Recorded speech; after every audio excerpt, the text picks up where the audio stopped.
Well, it is that time again, everybody. How you are doing? Well, my name is Bird Dog John, and I am back in action. In those scenarios, Yep. it's good to neuralize the cameras. You guys know that best. Very straightforward. Plug it in, go to the web UI, link the source, walk away. Like super simple. I keep looking over at the chat, and I keep seeing you are full of it. Tasty, spicy meat snacks. Covered in flavor. I mean, you can't go wrong. So what's going on? We've got a handful of folks here in the chat, and I really appreciate that. What's up, mate? Hey, Warren, how are you? Appreciate it. Hey, Robbie, how's it going, man? You're just talking about you. What's going on, Tom? Ahoy. How is it going? What's going on, GoWeb? Good to see you again. Thanks for hanging out with us again today. Appreciate that. Feel like I'm in this video more than anyone but John. It's true, NetApp. You are, I'm going to cut this up and put this in the next intro. What's going on, everybody? I am indeed Bird Dog John. Let's get her going. Back at it for another fantastic hour of I don't know what we're calling this anymore these days. Sounds like my audio is a little bit lower than the video, so I'm just gonna do this, and you guys tell me it's about 4 additional dB in gain. So let's just see what we got here. Let's see how that goes. Yeah, okay. Yeah, you guys tell me what you think. It's fine. Good golly. So my cameras, we must have had a power cycle here yesterday because my P200 was underexposed, and now my P110 is overexposed. Oh, whoops. And I need to change this to low bandwidth. There we go. So we're going to go over how do we get to change the exposure on a P110? Well, let's have a little look-see. This is that P110, and this is that web UI. So let's go there, see if I can't get you guys over there. So here's that web UI for that P110 that you were just looking at. A little overexposed this morning. So let's, massive sneeze out in the lobby. All right, so let's go down to cam control on the web UI, and we're going to go to exposure, and 1/30. I believe this is putting out 30 right now, and so don't have a ton of options. I'd like to, let's go back to this camera real quick. A little overexposed, so let's go to 60. No, not 90. Let's go to 60, and if we compare that with the P200, okay, you can definitely see the difference in lenses there. But let's just come back a little bit on the f-stop. Wow, actually, okay. And then let's see if we can't. Oh, little over sharpened. It looks like. Yeah.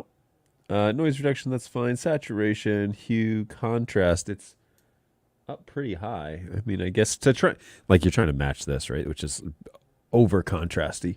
And so there's not a whole lot you can do if you're maxed out. If you're operating in the extremes, that's always an issue. No thanks. No thanks. Doesn't look great though, eh? So like if we bring the saturation down, yikes, this shot, it looks rough sauce. What is going on here?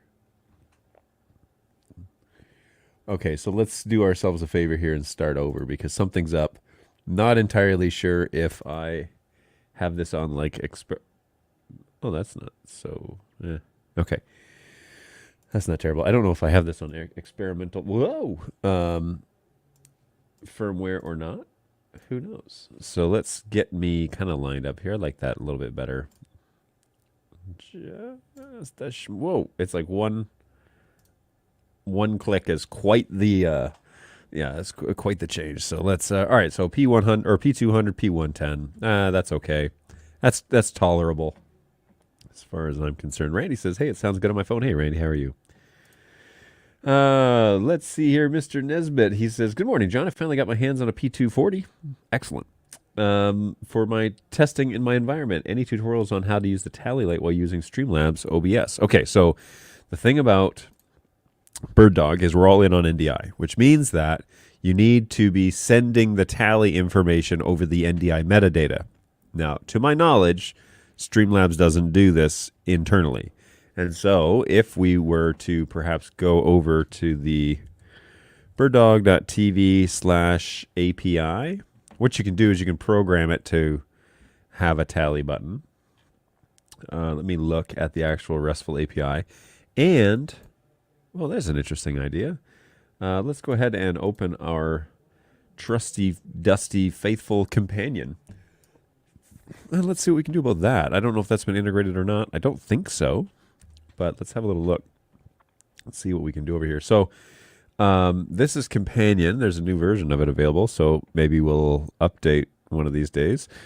But inside here, if we go to Connections and we pick like P200, okay, so I've already got that. Now you said 240. So this may not be ubiquitous. I don't know. But if we select a button, you can either do the presets. Let's see what we have here. Scope, dashboard, Visca actions, camera on, standby. Okay, no good there. Audio, encode setup, tally mode, tally off. Okay, cool. So, oh, is this to turn on the...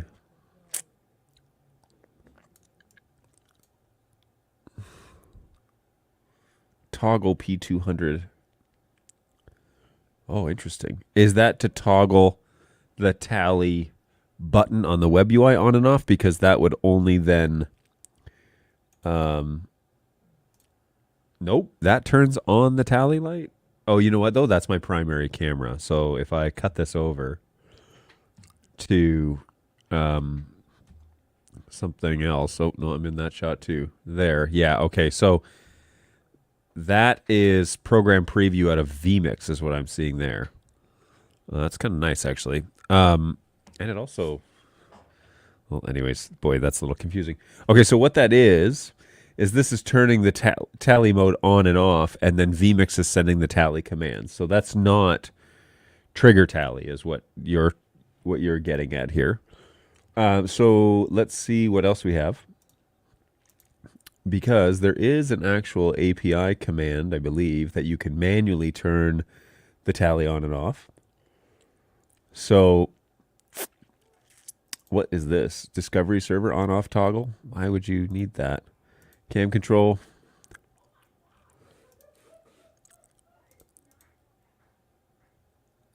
Okay, none of this. Advanced setup. No. Okay, so they have just taken... all, and I say they because BirdDog did not make this, by the way. Ooh, status active? What does that mean? Can I see this? If I cut over, does it change? Doesn't appear to change anything there. All right. And then we're going to clear this. And let me just pull up the RESTful API, and I want to go down to the... So the only way I think you can do it is to trigger it manually over an API command. I don't think that there's a way to do it otherwise, because we're all in on NDI, and so that means that you have to... Why isn't there a search option on this page? That's annoying. Operational modes. No. API methods, NDI encodes, decodes, finder, PTZ, setup posts. Do we have a... Nope, nothing there. Advanced setting, external settings, posts. What do we got here? External settings. This is for products that have a rain wiper, an auxiliary... Rain wiper auxiliary, crispening. All right, well, I'm just going to do find tally. All right, there are 36 references in the API about tally mode. Loop tally, tally mode. Nothing there. This is just that button, basically, tally mode. It's not telling you how to manually trigger to the tally light.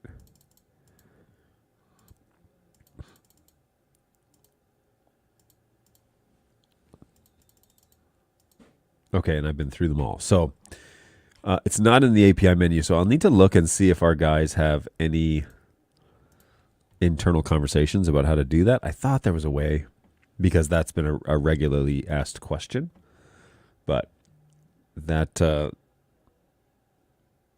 yeah, that might be something I need to investigate. Make sure that I know what the situation is here.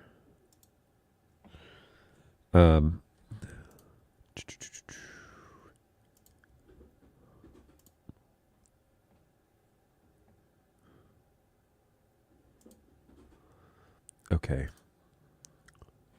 What's going on, Brayton? Good morning. Hey, morning. I might be able to pop in for a bit later on. Okay, I guess. Well, we'll see if we're still going later on. Thanks for checking in now. Appreciate that. Okay, that sounds pretty good. So good times there. Ooh, and I should also put this up there because this is active, which is the heat map information, which some of you have already evidently figured out is up there. So heat map is live. If you want to put a pin, scan that QR code and come on over. It'll ask you 2 questions. What country and what city are you closest to? And if you answer those 2 and hit submit, your pin should appear on my heat map. So good times. Good times, great oldies. All right, but for the moment, it appears that Companion cannot trigger the tally individually. I was kind of hoping it would be able, just like a preset that you could just send it. But this is all the options that are on the web UI. They're all basically all listed here. So scope, where do you want to, yeah.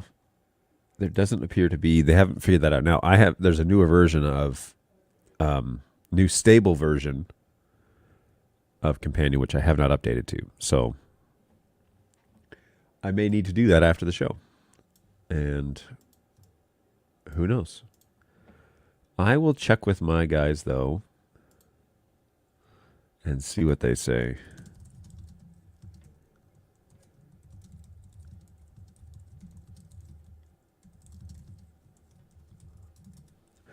I seem to recall that was an option, but we'll see.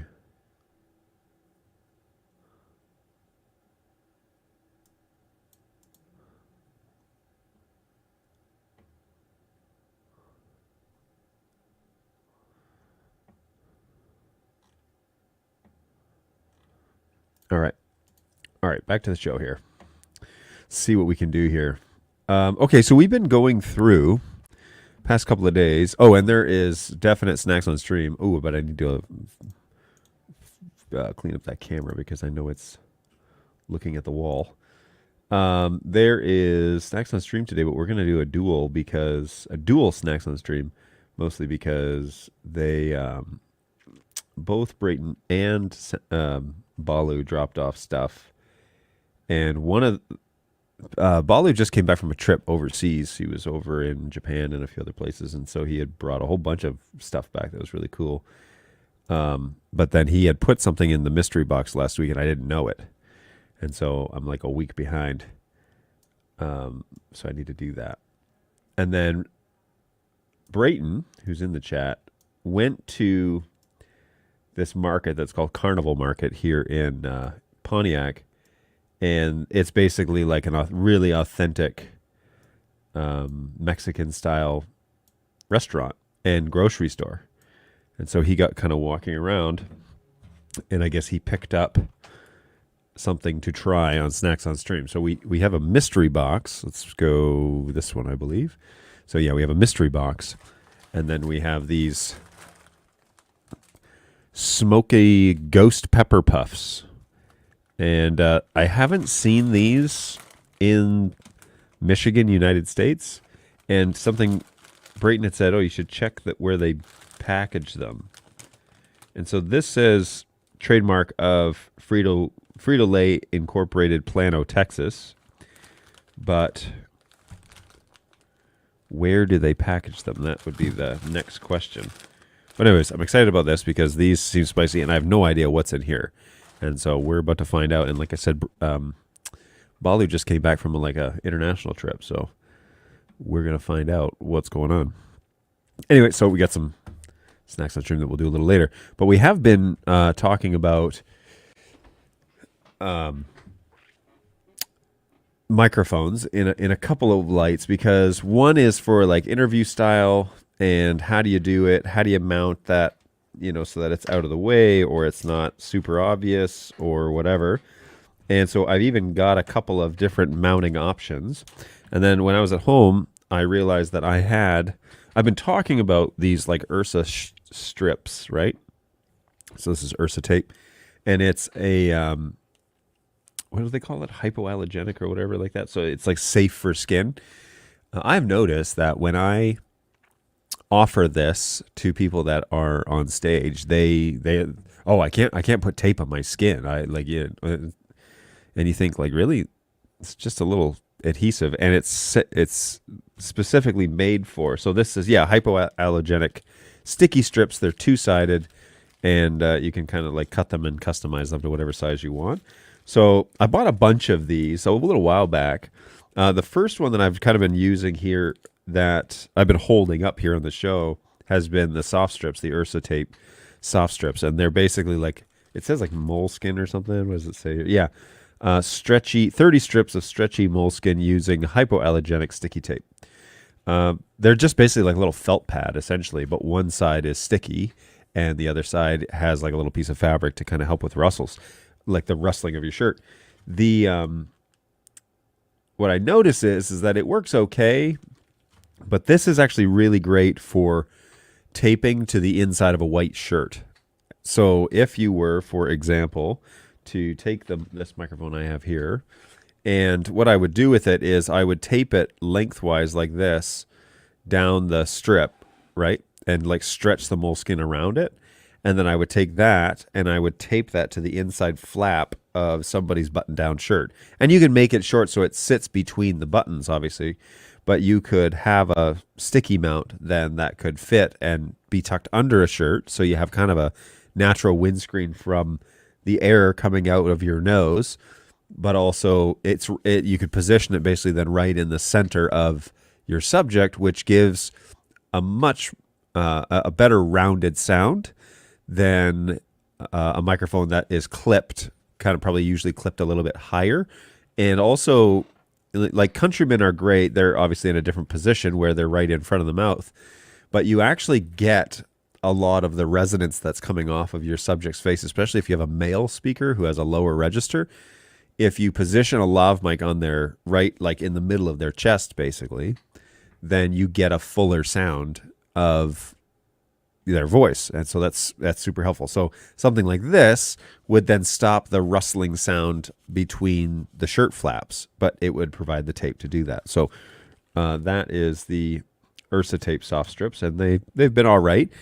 Not amazing, but they're pretty good. These are just straight up like hypoallergenic tape, and so there's no moleskin on these. It's just a double-sided sticky tape that you can do the same thing with, where you can tape the microphone kind of like underneath it and then stick it to the shirt, and then the shirt acts as the windscreen, but it keeps it fairly it keeps it protected.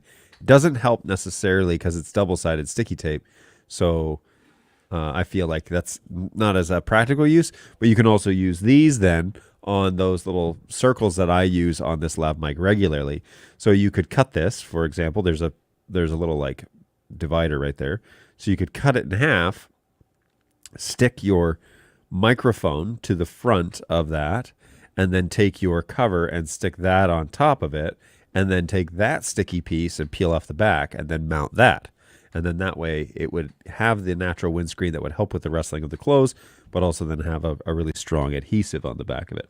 And excuse me. And then those wind circles are actually here. They come with their own tape, but I actually would prefer the longer tape, the longer strips, mostly because these are just little sticky circles. And I don't want to have to buy like a bajillion of these little tiny things. These are basically the same price as these, and you can cut these in half. And this is a pack of 60. So I don't want to buy the little circles, so I don't do that. But then they give you 30, I believe, 10 in each bag of those little fur circles that you can reuse if you're careful with them. Or if they get damaged, you just get another one. It's not the end of the world. So I might actually do that here and might see how that works. And so, of course, my knife is downstairs. And so, do I have a blade up here anywhere? I guess not. No, I don't. Okay. Well, I will sacrifice one whole strip for this project. All right, so I'm going to take the front protective cover off. I'm going to lay this microphone right down the middle, like this, and try and get it to sit fairly flat. Okay, so we're good there. And then I am going to take my little cover and put it over the capsule and just squash it down. So now it's fully protected. There's not a whole lot that's going to happen to that mic. And then we can take the other side off, or we can take the back sticky tape off. Man, I really wish I could cut this. I was working downstairs this morning and I left my knife downstairs. And I don't have a knife in that bag because I just got off an airplane. So I'm going to rip it and see what I can do. This may not be the ideal ripping it. Okay, there we go. So now I've got that like kind of sticky front.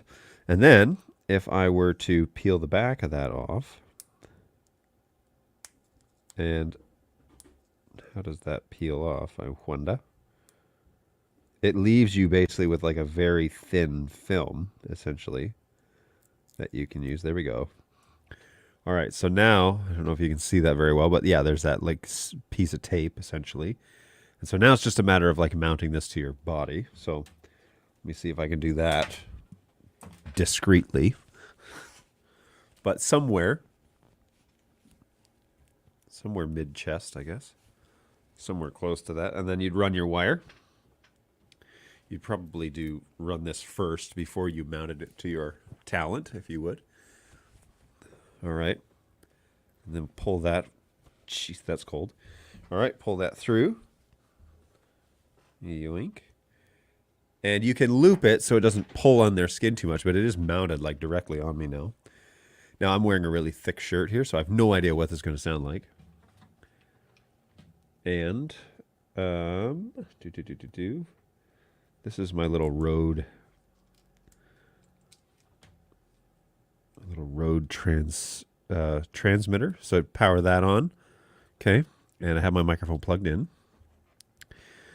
Now I'm going to go over to my Rode microphone, and let's I need to check the receiver, so we'll do that next. Power that on, and I'll be right back.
Okay, I had to move my rig, and so of course my camera's off now.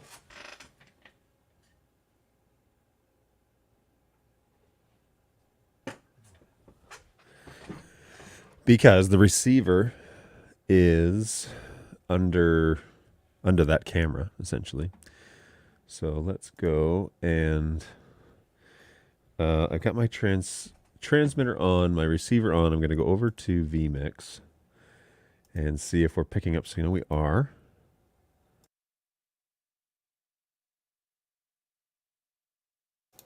And now I am on that Rode wireless mic, which is definitely a different sound, that's for sure.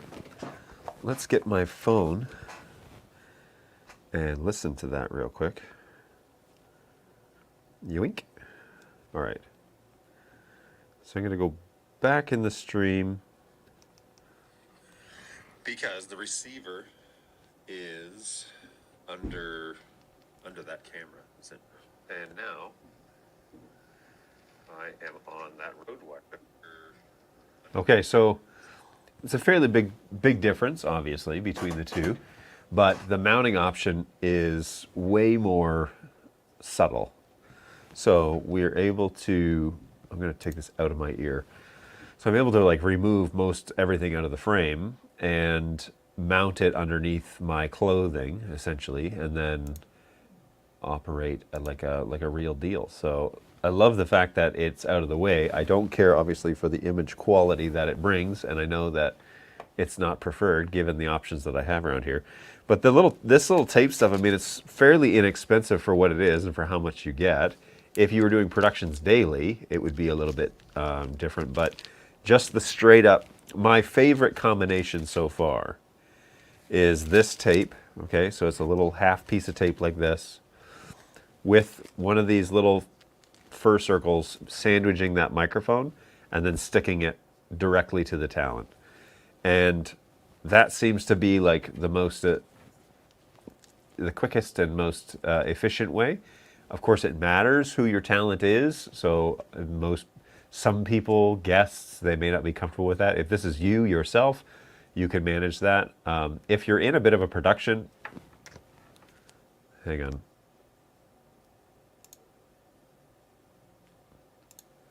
Okay. Okay. My RE20 shows muted, and I didn't change it on companion, but I was just making sure that the Rode was still going out. So yeah, if you're in production and that's your job, then you need to prep your people to be ready for that sort of experience when they come, and you can just tell them flat out, hey, we're going to be doing like real recordings with you, and we plan to mic you correctly. It'll be an on the body mic, so be ready for that. It won't be a alligator clip. It'll probably be tape. Are you okay with that? If you're not, we have to talk about alternatives, like tell people up front what to expect. But there are a lot of videos out there. Sorry, Studio-P100. I noticed my P100 is overexposed today. Again, power cycle. But if that's like how you make your money, or you're doing a production or whatever, then, or a full-on interview, then that's probably what you need to prep your talent to be prepared for. And honestly, I don't notice it. When you notice it is when you put it on and then when you take it off, right? But you don't notice it while you're using it. So let me go over to this shot real quick so I can see. And see, it's just like wicked overexposed. So let's close that down a bit. There we go. That's so much better. All right, perfect. I just want to change that up before we did Snacks on Stream.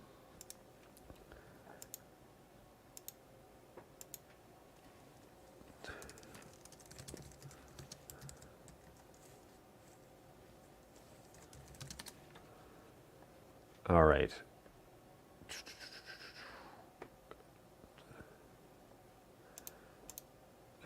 I think we're good. So we should. I think we all know who the talent really is, though. The techs. we can only tell ourselves that because no one else believes it. Yeah, for sure. But that's the thing is like, so the people that come to present are the ones that are bringing the content, right? You're the one that's responsible for getting that content recorded and sent out.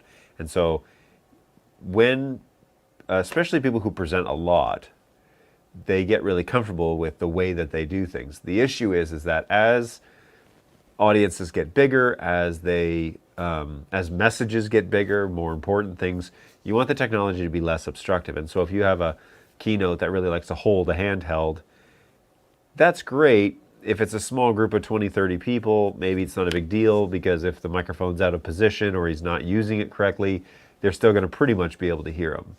But if you have 100 people or 150 or 500 people or more, you're really going to want to take control of guaranteeing that his message is going to get out. The problem is that people get used to, very much so, they get used to a certain way of operating, right? They like to have the security of their favorite style of microphone, or they don't want to stand on stage, they want to sit, or they don't necessarily want to change the way they do things. But the goal is to have a vision for what it is that you're trying to do, and then buy the tools necessary to work that vision. Going the other way, where it's like, well, I have a SM7B, we should use that and start a podcast. It's like, well, first go the other way. Like, what sort of content are you trying to create? And then let's find the appropriate pieces for it. And that works for cameras and microphones and all that sort of, different avenues that you have to think about when you're making something like that. But there is very much so, I think, an expectation, especially as you start getting bigger and more professional and you start reaching more audiences. I think that the idea is that you hire people or you put people in positions that can help you get to that next level. And then you trust them to make the decisions to guarantee the outcomes that you're wanting. One thing that I find interesting is the progression, for example, of keynotes, where, I think an entry level keynote has a handheld microphone and is walking around. And the rule generally is, for consistency's sake, is if you're holding it, you would never hold this microphone, but if you're holding a microphone, you would plant it somewhere on your chin. And it's weird to talk this way, but it's consistency. I don't trust people to hold microphones like this, and position it on their under their rib cage, put their arm under their rib cage and this is how you have to talk the whole time. Because then they start doing this number and then they start not thinking, they're really getting into what they're talking about, or then they're doing this and then they do this little number and they talk away from it.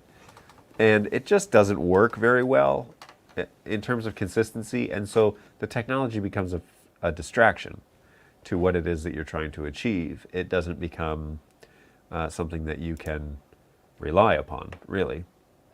So as you get bigger and as those things kind of progress over time, you have to put people in place or take charge of situations that are holding you back in terms of trying to produce what it is that you're trying to do. A great example, the reason why my title says I'm back in Michigan is because I was down in Tennessee over the weekend. And I work with a group of people that kind of get together and do a weekend production. And they're used to getting together because they're all friends. They're used to getting together and functioning as a congregation. But what they're trying to do is create content that other people can use elsewhere. And so in order to get to that level, we have to have the conversation about what is it that you're trying to do and how does the audience here play a role in that. But then where do you want to go? Where are we going to go with that sort of idea? And so trying to, they bring me in, they have other people that they consult with as to trying to get an idea as to what could this be. And then casting a vision and then doing the things that are involved to get to that goal. Because if you continue, for example, in my example of the microphone, if you continue to use the handheld microphone, you're going to get to a level of professionalism or consistency, but you're going to be limited in many ways. And if you're going for a podcast style or a sit down and chat type of thing, I think that a microphone on screen is not a big deal. It's a part of the actual show.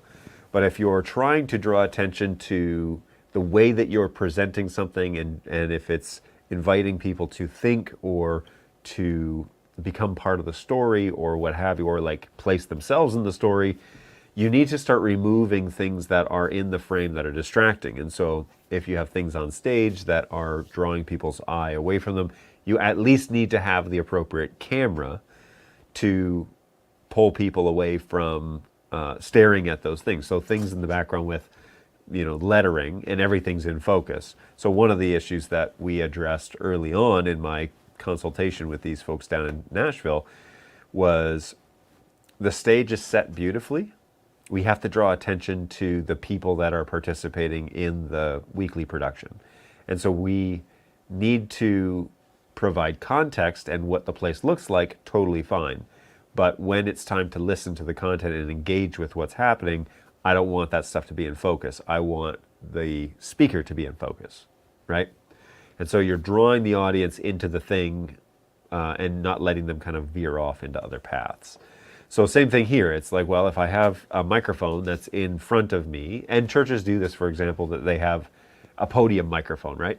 Well, that's great, except now your minister, preacher, song leader, whoever, can't go anywhere but to the podium.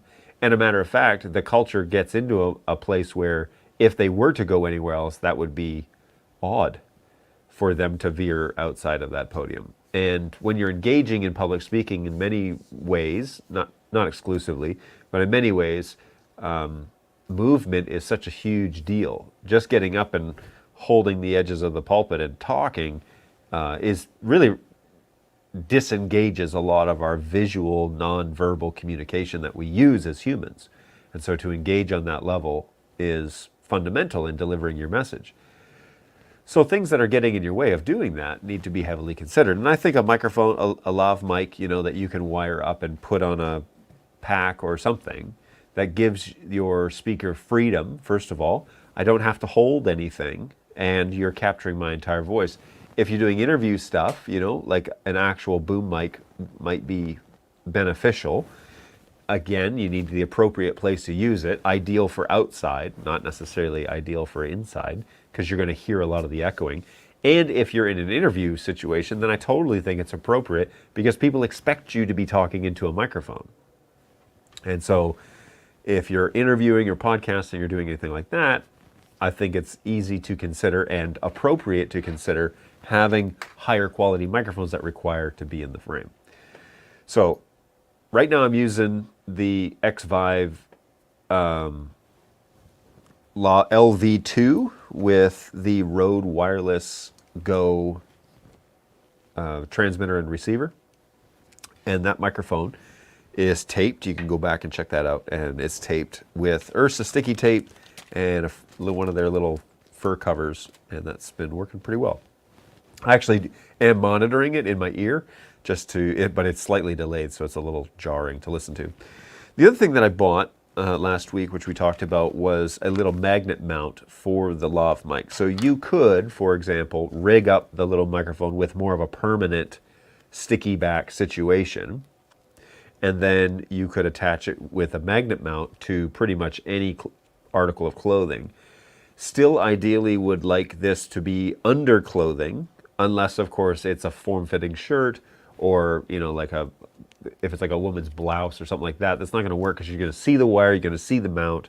So this works well then for just putting it underneath the fabric and then clipping the mount to it, and then you can clip your microphone to it and give it to your talent to go to a change room and actually feed it through their clothes and come out, preferably at the pocket of the pant or somewhere where we could clip it on at the hip or whatever.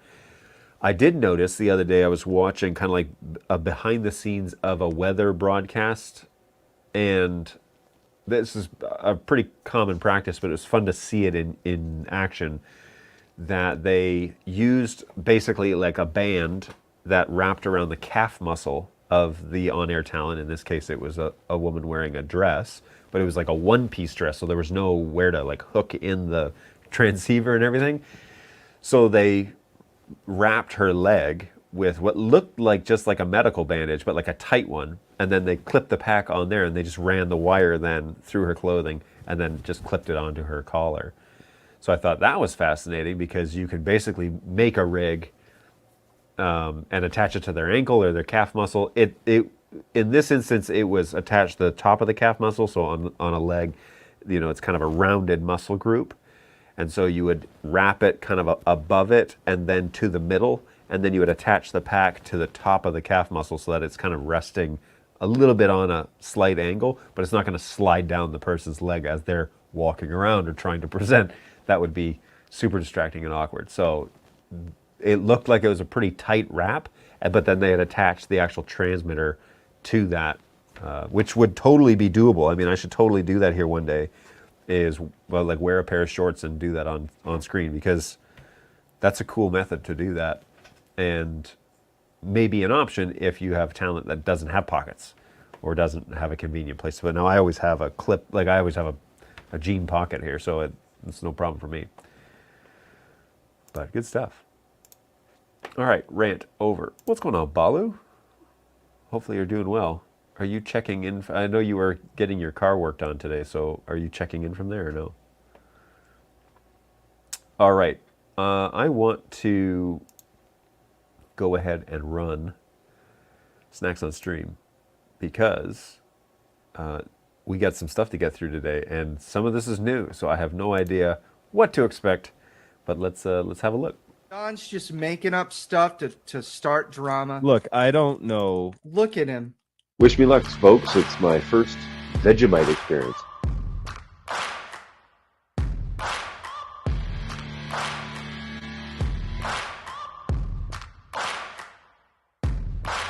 Final, this is like cheese flavor or something. It doesn't really look too appetizing.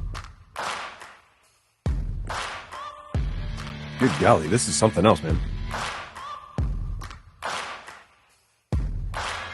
Here's the thing about Pop Rocks, and I don't know if I'm the only one like this. Pop Rocks have always been a social experience for me. I did not think that is what you were going to say. That's hilarious. That is awful. Oh, God, that's so bad. Jeez. Holy smokes, man.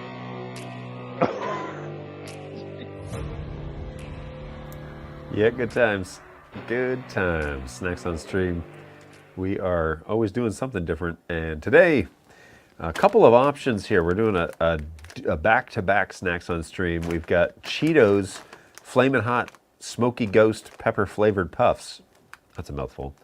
And then we have a mystery box brought to you by the none other Balu this week. So appreciate it, guys. Thanks for keeping this show interesting, especially because if it weren't for you, I wouldn't be half the my palate clearly wouldn't be as educated as it is today. So appreciate that. Let's get after this and see what we can find out. Got about 7 servings per bag, which equals about 24 pieces or 28 grams, and not a lot of protein. Fair bit of carbohydrates. Don't even look at the sugars. Oh no, less than 1 gram of sugar. Pretty much 0 vitamins. So this food is essentially just processed nothingness, and sounds delicious. Okay, oh boy. Oh, so these are shaped like peppers. Let's, you want to have a look at these? They look like they're going to be a massive mess, is what they look like. I should have brought like a surgeon's glove or something in here, so it wouldn't hurt myself with this. But here we go. I've never had this before, and who knows? Whoops. Sorry, who knows what we're getting into here? Let me make sure. Cut this. This is what I want to do. All right, here we go. Let's see how this goes.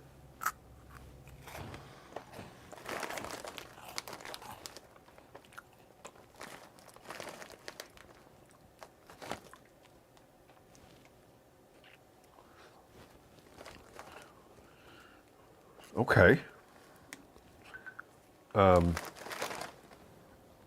That's interesting. Yeah, it's sneaking around down there. not too sure what to make of that. Maybe if I have another one, it won't be so bad.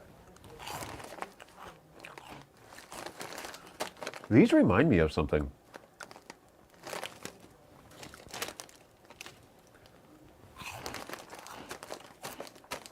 What is it? Okay. It's going to be hard to talk and eat these at the same time, because they're basically, when you bite into them, they turn into powder, essentially.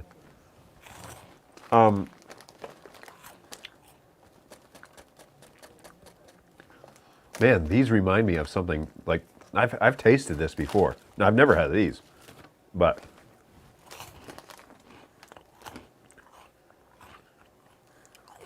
They have some heat. Like legit. I've had jalapenos that are less than this. Do we have a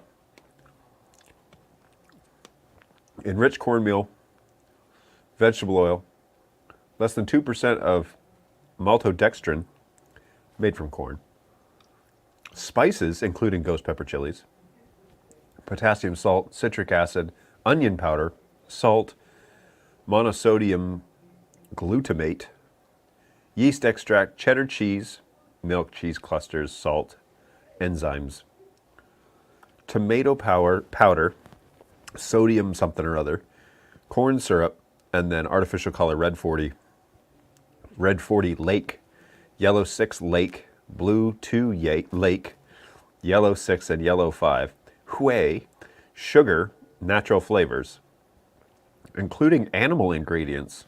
What? Whey protein concentrate, garlic powder,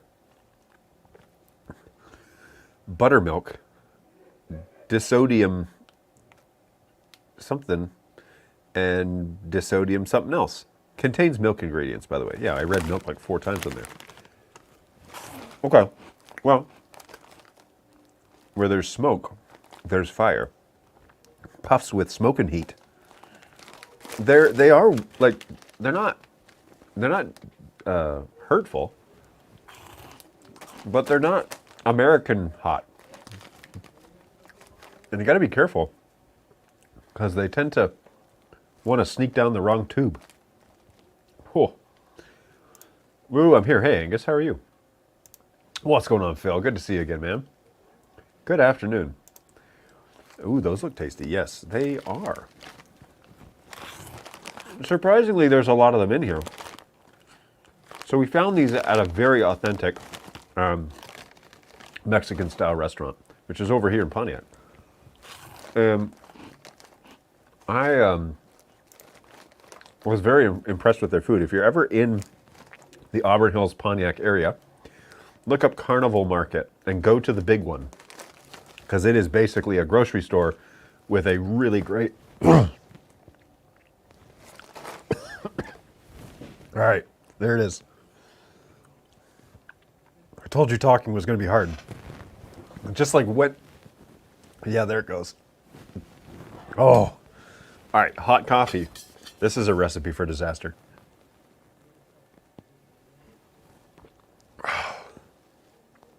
Well, it's not hot coffee anymore.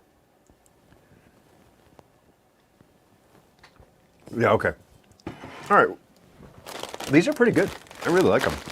But the restaurant or the supermarket we got them from is not unfamiliar with spice. So I would never, for example, go into Carnival Market and say, give me something spicy. That seems unwise. It seems like that's not a great idea to do in that location. Because, oh hey, and if you need a chip bag closer, you can use those little alligator things that I like, but only if I have to use one. So, yeah, the Flamin' Hot Smoky Ghost Peppered Puffs, those are great. They are spicy. And I suspected they might be because we got them from a very authentic place. This is... I have no idea what this is. So let's go on over to the trusty dusty Google Translate and find out what it is that we are about to partake in. If I take a photo, and I'll let Google do the translation.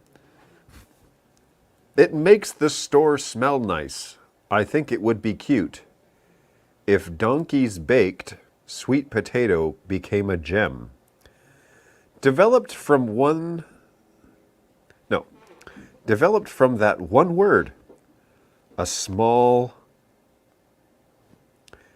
It took 8 months to put the loveliness of a roasted sweet potato into one piece, ... Roasted sweet potato. that can be carried around has been created. Feel free to take a bite and have fun. Donkey's Roasted Sweet Potato Gummies. This right here says, the illustration is an image.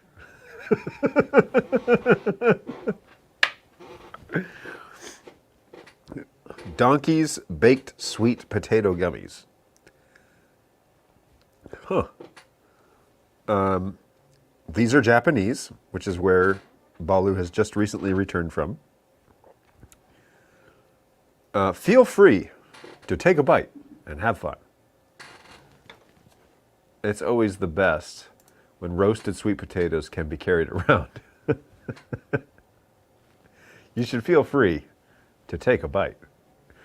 There's the Seinfeld quote, if you're one of us, you'll take a bite. That's what I think of. No matter where you go, there you are. Oh, this is great. Well, Balu, this is definitely a first on the show. We've had a very successful first run with Brayton's Flamin' Hot Smoky Ghost Peppered Flavored Puffs. They don't say ghost peppers, they just say ghost peppered flavored puffs. Okay, so let's cleanse the palate one more time. And how do we do that, everybody? Say it with me. We drink coffee. All right, and then there's a bunch of Japanese on the back of this bag as well, which, if I run out of content, I will also Google Translate. But, yeah. I've also, those things cleared my sinuses, so I can smell these.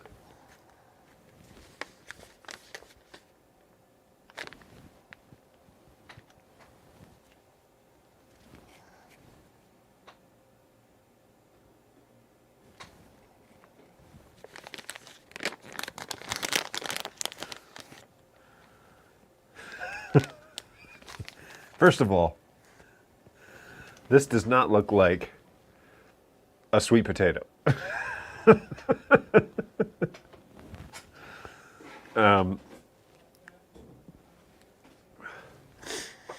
It also, however, no matter where you go, there you are. Sorry, that got me. It smells like a sweet potato.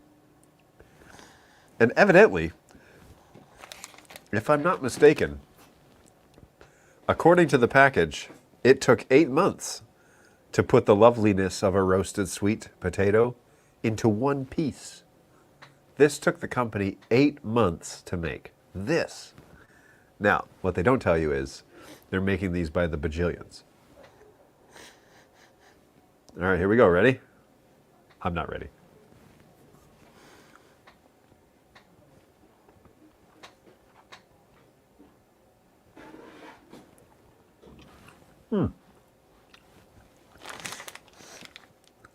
You know what? You know what? Maybe it's my taste buds that just went through the ghost pepper treatment. But these are not that bad. They're softer than, well, if you had like Lifesaver gummies, I thought I had some of those this morning. Lifesaver, like the gummy ones, those, it's the same consistency as that. They do smell like sweet potatoes, but they smell like sweet potato casserole. They don't smell like raw sweet potatoes, okay? So, lots of sugar, but that's okay. All right, so let's have a little look and see what else we got going on here on the back of this package, because yikes. Name, gummy candy. Raw material, starch syrup, domestic, sugar, gluten, dried sweet potato powder, and then it just says comma, powder. What food group is powder? Okay, and then it says powdered cellulose, brightening agent, gelling agent, pectin, fragrance, I just picture like, anyway, okay, so fragrance, acidulant, coloring agent, red cabbage, safflower yellow, emulsifier, and something extract.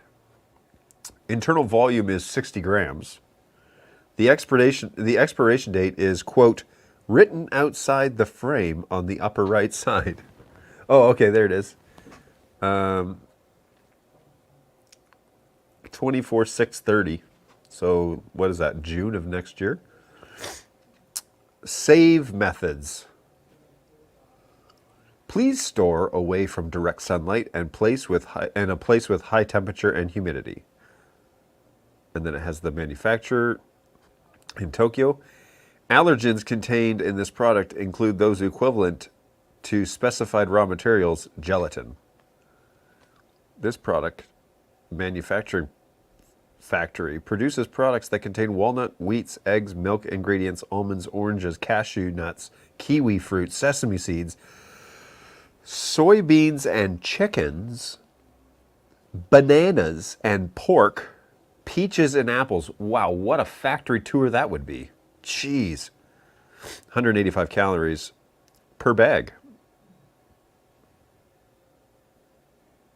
Wow, really? That's not bad. Handling precautions. Please consume as soon as possible after opening. At high temperatures, the gelatin may melt and stick to a surface. Depending on the storage temperature, white lumps may form on the surface of the gummies, but since it is a powdered wafer... what? Okay, there is no problem with the quality. Due to the characteristics of the raw materials used, discoloration may occur in rare cases, but this does not affect the quality.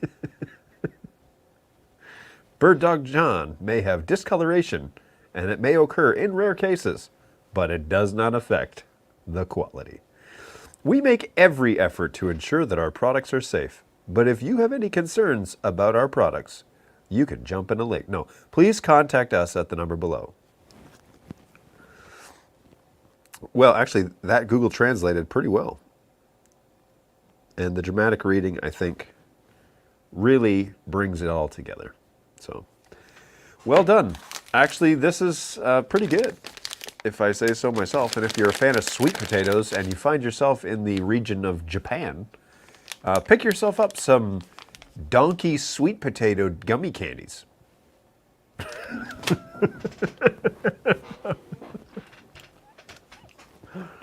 Oh, it's so weird. We lost viewership.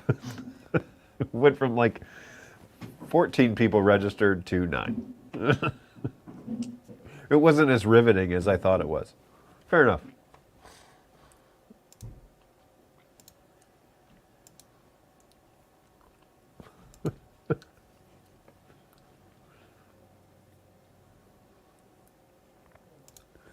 Okay, I have asked my team to verify for you, Mr. Nesbitt, how to control the tally over the API. It does not appear that there's a command that turns off and on the tally light yet.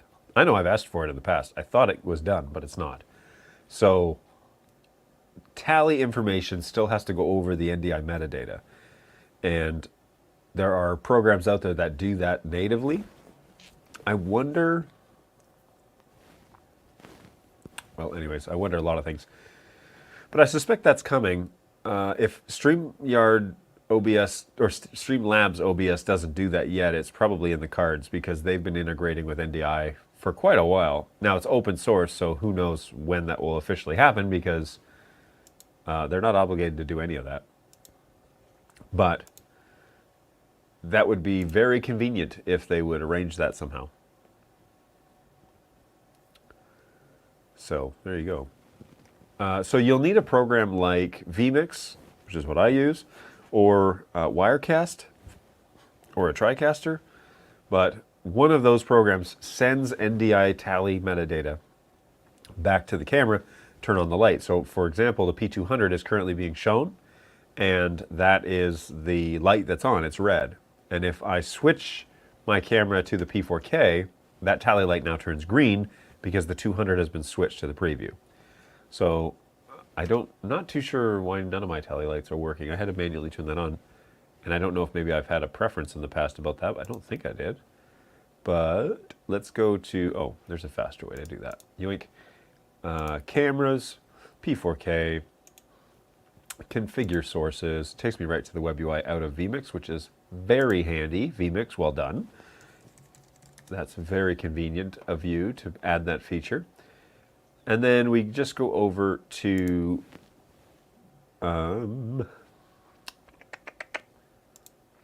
it is under onboard tally. It's under the AV setup encode settings, and I'm going to turn that on. Boom. And now P4K is in green. Now, not that I really need the preview tally light, although it's convenient that we can do that. I really want to know what the red one is, and the tally tells us what that is, right? So I got a red tally on the P200, which means that you are looking at that camera in some regard. That tally light also shows up in...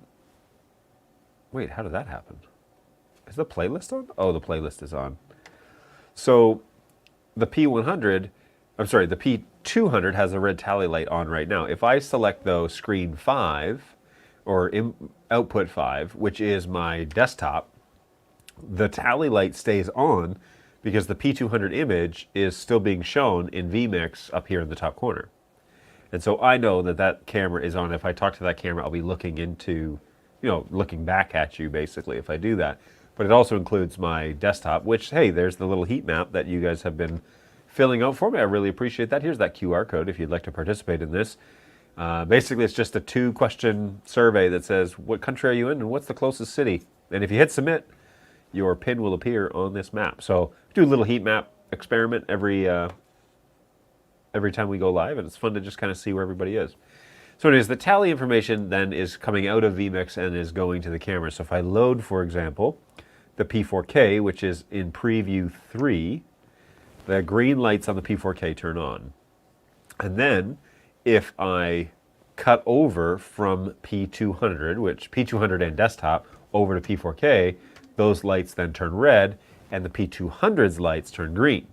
So it kind of follows around, and you kind of, if you had somebody producing the show and they were loading the next camera in the preview window and the tally information was going back to those cameras, they would know I'm going from P4K to P200 in just a minute, and it's 3, 2, 1, and then you would transition to this camera because you know that's the one that you're on.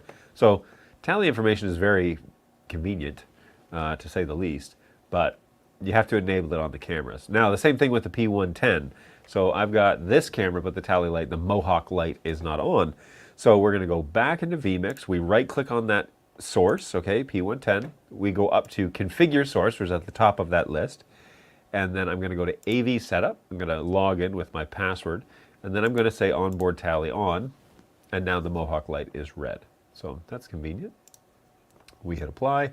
We go back to the dashboard. I can actually just close these out now. It's very handy that vMix does that for us. And then into back to StreamYard. So then I can call the show from here, red tally light on there, and green back on the P4K. So if I cut between the two, P4K. Now, this is why I wish vMix playlists would load them as if you had a production switcher. Whoops, I don't know why that's on. Would load your... So when I use a playlist, okay, so like if I go to P4K and I hit playlist button on, it starts with the P200.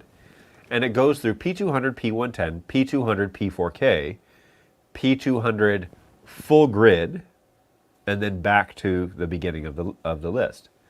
And so, and full grid looks like, where are you?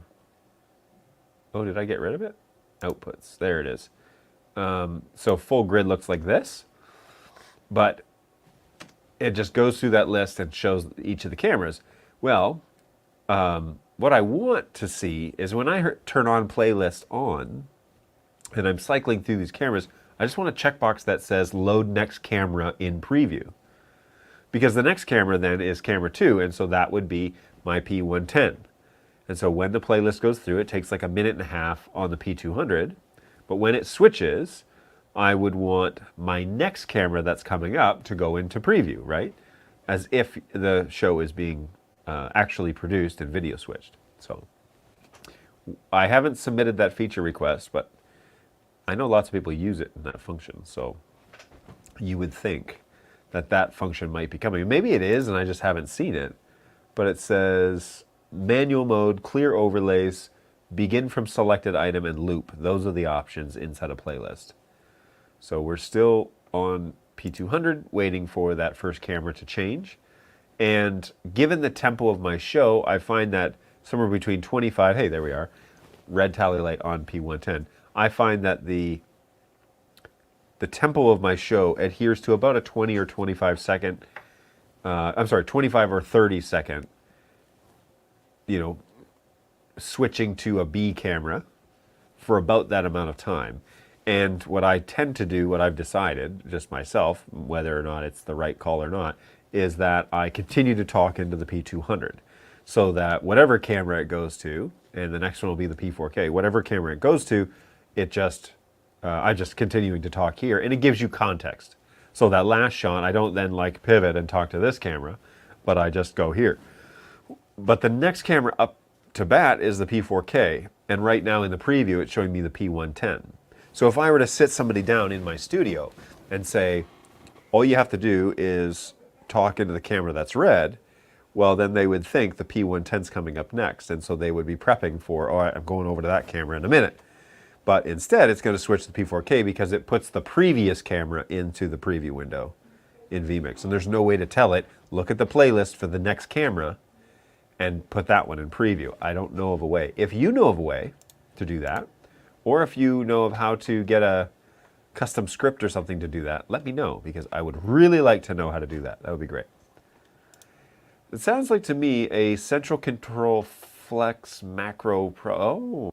Oh, there's an idea. Listen to you, Guy Angus.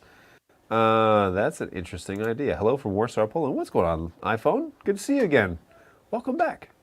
Always fun to have you here. Hey, good news. I didn't know that I had to turn on the tally light in the GUI. It works as it is supposed to with Streamlabs. Very cool. So they did that since I stopped using Streamlabs a long time ago. So that's great. I'm glad to hear that works. That's good information for me to know. Now the P4K is now red, and the 200, which is next but was before, is green, right? So it's showing me the camera that was before. I just want it flipped. I want to reference the playlist and tell me what the next camera is, and then that would trigger the tally light. That would be ideal. Ideal. Now the P4K is green, but I know that's not the next camera. So central, let me think here. Whoops. Let me think here. All right, I'm going to have to remote into the computer that I have central set up on, but we can maybe navigate that together. Hopefully it doesn't kill my stream. All right, so I'll put this over here. Whoops. Oh, crap. Dang it. I just closed it by accident. So let's go over to number 5. I'm going to turn the playlist off. And we're just going to load this guy up. And I'm going to put in my super secret password. And this is my old vMix machine, actually, that I used to use. But on here, it's got, where is it? Yoink. Central control. So what did you say, Angus? You said, hey, this sounds like a central control flex macro problem. Central control. So the first question I have is vMix in here? Generic vMix, Studio vMix. Yeah, I think I knew this actually. Remote playlist viewer. Provides a way to remotely view vMix playlist inputs. Interface with vMix. I think I already have this, don't I? NDI clocks? No, I guess I don't. I thought I already did this. I have not interfaced with many vMix MIDI controllers. All right, so if we say OK, and we say OK. Now the vmix IP address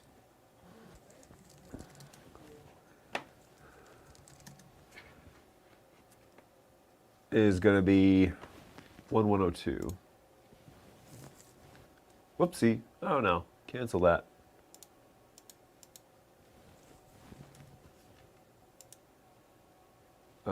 Crap. I didn't notice what that was. Let's kill this. Are you sure? Add a device. vmix. vmix. vmix.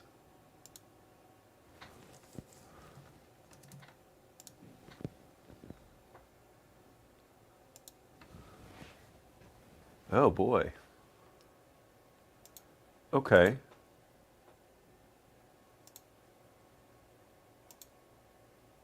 Whoa. Yeah, there's a lot in here. Wow. Yeah, there's a lot in here.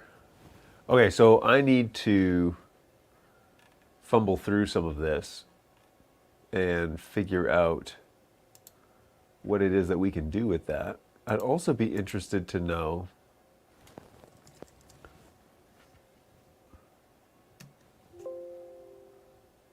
what does the remote player do?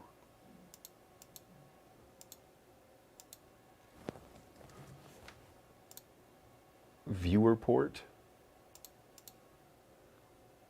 Yoink. There's no buttons here. I don't know what that does. Okay. And then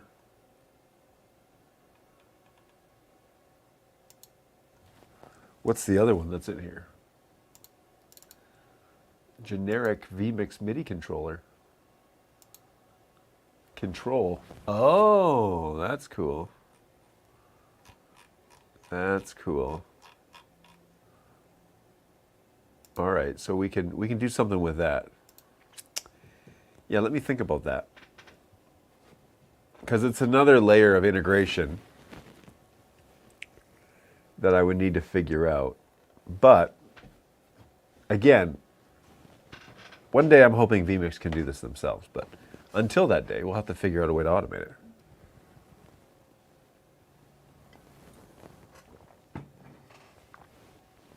That's pretty cool. That's pretty neat. All right, let's go back just briefly to our little heat map. Oh, look at you guys filling out. Wow, it's a North American crowd today. I know Phil was here, so that's one guy over in Europe. But yeah, hopefully you guys are doing well. And one guy in Warsaw, Poland. So I know that we have some guys over across the pond. If you want to play along, just scan that little QR code on a phone or an iPad or something. Take you to a 2-question survey, basically. What country and what city are you closest to? And it'll put a pin roughly in your vicinity. And that's all we want to know. That's all we want to find out. We're not interested in anything else. But just where are you watching from? Always fun to see people around the world hanging out with us and what it is that they're doing. So good times. Good times, great oldies. Now, I know that my schedule is booked today and tomorrow. I need to look at my calendar. Yours really trustworthy. Okay, so I have a 1 o'clock, which I need to prep for. A 2 o'clock. I've got a 4 o'clock and a 4:30 and a 5:15. So yeah, it'll be a busy meetings day. That's for sure. Hey, oh, there you are. Welcome. Thanks for putting your pin down on the map. Really appreciate that. Okay, well, it's 12:20. Hopefully we've had some fun here today, that's for sure. And I've mounted my little lav mic to my person, and seems to be okay. I should watch the show here, I guess, to follow up. The issue with having a lav mic is that you hear everything. And so I will put this... oh, this is not live, that's for sure. It was 20 minutes ago. So you pick up a lot more like the ambient sound, like my chair is not quiet. And so, yeah, the chair is not quiet and it picks up that sound. And when I'm listening to my phone, you'll be able to hear that as well, right? So that's an interesting kind of like development here. But I don't hate it. And I think that there is a time and a place for many style microphones. I know that a lot of, to kind of finish this whole thought here, I know that a lot of institutions, a lot of theaters, lecture halls, churches, they've all gone to like Countryman over the ear. Although I understand why, I think it's okay, but it really trades on quality of voice, or at least, so I've had a hard time getting them to sound natural in rooms that are,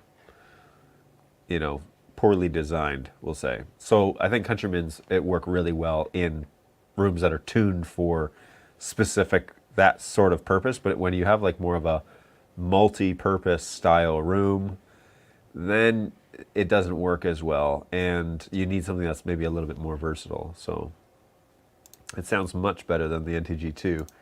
Not at all objectionable. Well, that's good.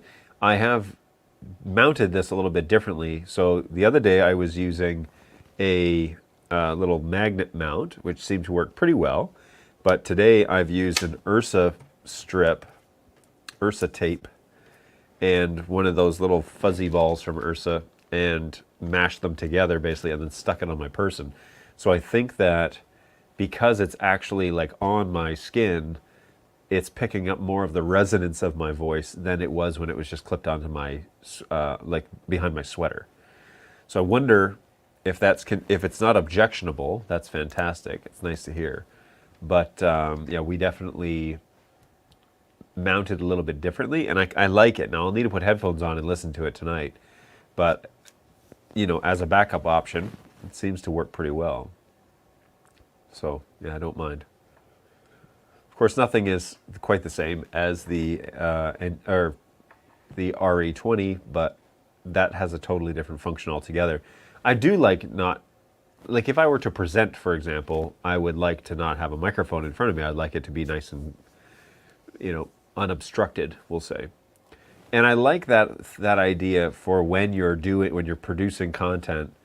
I don't care for even churches. I don't care for them having the microphone all wired up.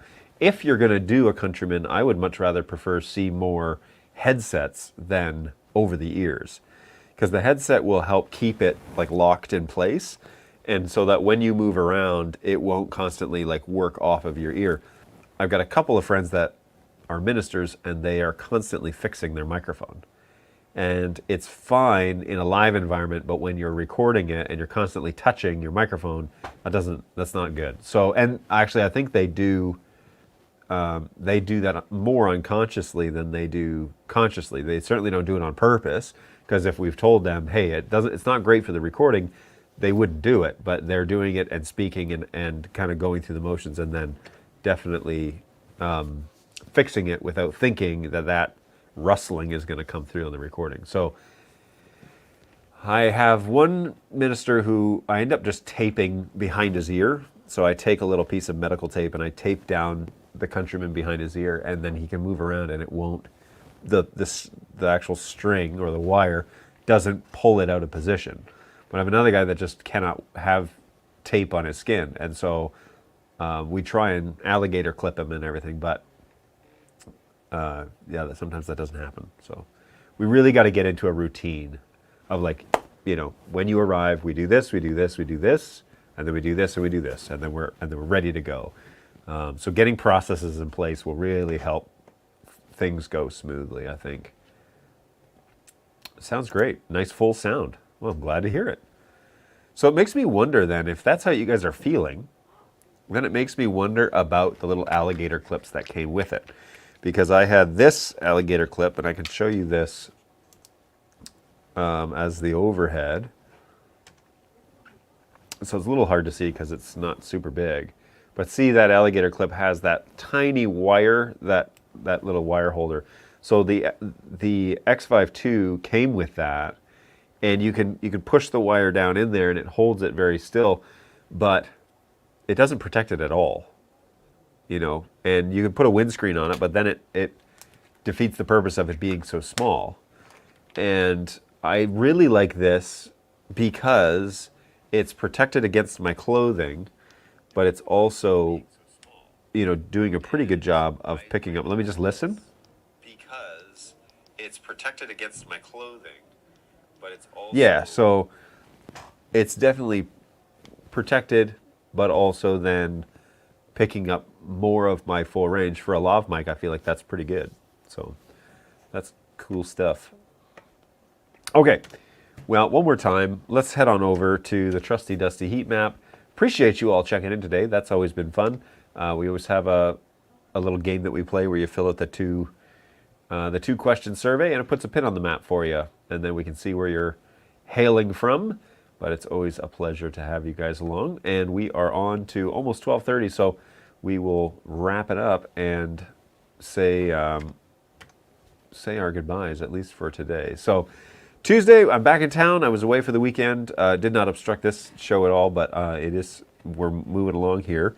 There's lots of work to do, and my team is, I full-heartedly say, I think the best support team in the business, because they regularly go above and beyond, but this is not your typical support department. So you will notice that we have actually shuffled some people around when it comes to how it is that we're kind of servicing things.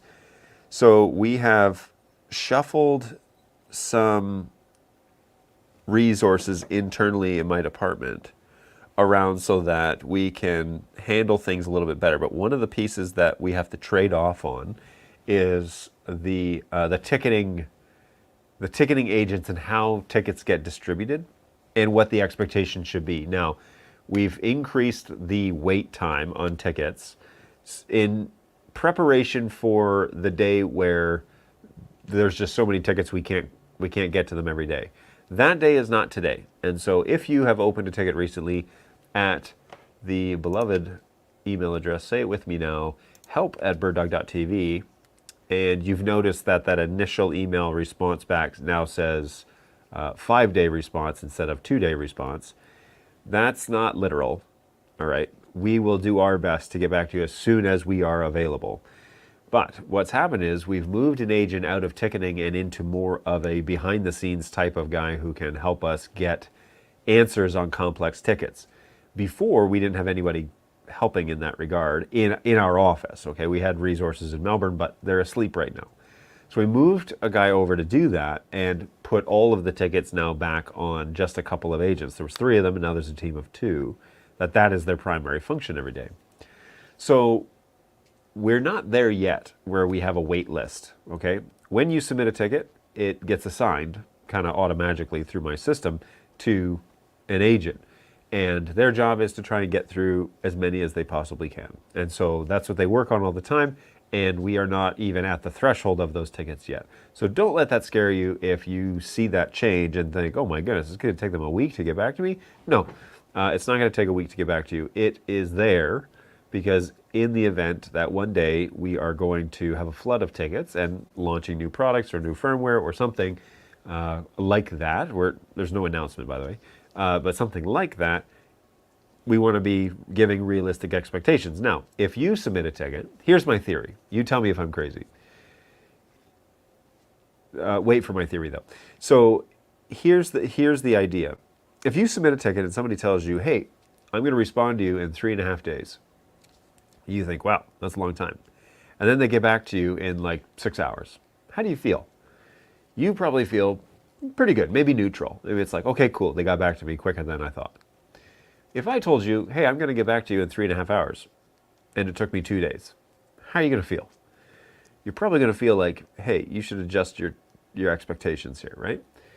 It's very much so that. We're trying to manage a global expectation as to when we're available, when we can get back to them. For example, one of my ticketing agents was out sick yesterday, and so things slow down. Well, we have to give realistic expectations as to when we're going to actually get back to folks. And so the philosophy is, let's under-promise and over-deliver, always. So we're going to tell you 5 days. We're going to work as hard as we possibly can to get back to you as soon as we can. It's probably not going to take us 5 days. If it was taking us 5 days to respond to new tickets, we would be restructuring our organization. So there's no way that in actuality that would be the case. More than likely, it will be somewhere between 24 and 48 hours. And in many cases, it's under that. So it's within the day or within 24 hours. So that is kind of our overall goal. Remember that we handle an entire global market. We're not a North American office. We're not a European office. We're not an Australian office. We are here in Michigan, but serving the world in all bird dog support. So that's how that works. And that is the most recent change to the way that we're operating. Happy to go into my philosophy about how that works, because I want to be open and honest about what it is that we're working on. And so that's kind of how we can do that here at Support. So with all that, I'm going to get back to work. So this has kind of been work, but it's kind of fun too. And I got to have some delicious snacks on streams brought to you by the none other Balu and Bird Dog Brayton. Thank you guys. Those were great. These are going to pass around the office to anybody who dares. I'll probably eat a few more because they're pretty good. But I'll pass them around and see if anybody wants to go with that. But a couple of snacks on the stream. Those were unique. And we talked microphones and we talked about a whole bunch of stuff today. Really happy that you have decided to join me for a little bit. If you wouldn't mind, and if you haven't done so already, jump over to birddogjohn.tv, and that is just where I have a show twice a week that if you scan that QR code, you can get directly there. I have a show twice a week, 11 to 12 usually, or a little bit later, Eastern time right here in the U.S., birddogjohn.tv, and that is where I hang out and kind of give free advice. So feel free to pick my brain twice a week if you don't want to submit a help desk ticket. No problem. I'm here, and I can definitely give you a hand. And you could ask me NDI-based questions on the videos post-live. So if you watch these after the fact, and I don't think there's a ton of people that do, but if you do and you post a comment, I see those comments. And if I think that question is worth bringing up in the show, I will. And if I think that question is worth having a show about, I'll definitely do that as well. So we've talked about cam control in the past, multi-viewer. We talked about NDI workflow. I need to really do a halfway decent deep dive into control, central control. I need to do a better, I'm always diving into vMix and trying to make that better. And so, yeah, I'm here to definitely try and discover it with you. That's always fun to do. And I really appreciate you guys coming along for the ride. Okay, well, there's our heat map. There's our check-ins. So that's it for this week, and we'll do that again on Thursday. The plan is to be back with you on Thursday at 11 o'clock Eastern Time right here in the U.S., and so don't miss another show. Head on over to birddogjohn.tv and subscribe to that channel. What that does is I can tell my bosses, hey, look, people are following along, and I've had more followers there than I've ever had in my life. And so thank you for the 369 or 68 people that are subscribed to that channel. It doesn't seem like a big deal in the YouTube world, but hey, it's a big deal when you have a very specific support show that you're doing. 360 plus people that are tuning in to hear about this sort of stuff is flattering. And so feel free to join us twice a week, and know that you have this as a free resource. As Bird Dog, if you've purchased a Bird Dog product, by all means, come on over and ask your questions. I'm happy to give you a hand if I can. And if I don't know, I can create a ticket for you here. I can do whatever we need to do to try and get you a solution. So bring your NDI questions. If you don't like submitting tickets, feel free to ask them here on the show. Your question is probably not the unique question in terms, somebody else might be thinking about that. And so it could always be helpful to find out what everybody else is doing. And that happens all the time on the show, where you guys learn from each other and I learn from you. And maybe I have something to say as well. So we try and be mutually beneficial. All right, guys. Well, it is always a pleasure. I love hanging out with you guys, and hopefully you're looking to have a good week, and we will plan to be together again near the end on Thursday, which makes that happy daylight savings time to those of us over here on this side of the pond. That makes it November the 9th. I'll be back with you to endure another hour of NDI banter, potentially snacks on stream, and whatever else we got cooking over here. So take care of yourselves. Be well. Look after each other. yeah, that's a bigger deal than I make it out to be. But yeah, take care of yourselves and each other, and we'll see you guys in just a couple of days on Thursday at 11 o'clock Eastern Time, right here, birddogjohn.tv. Take it easy. Bye.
I got a fever.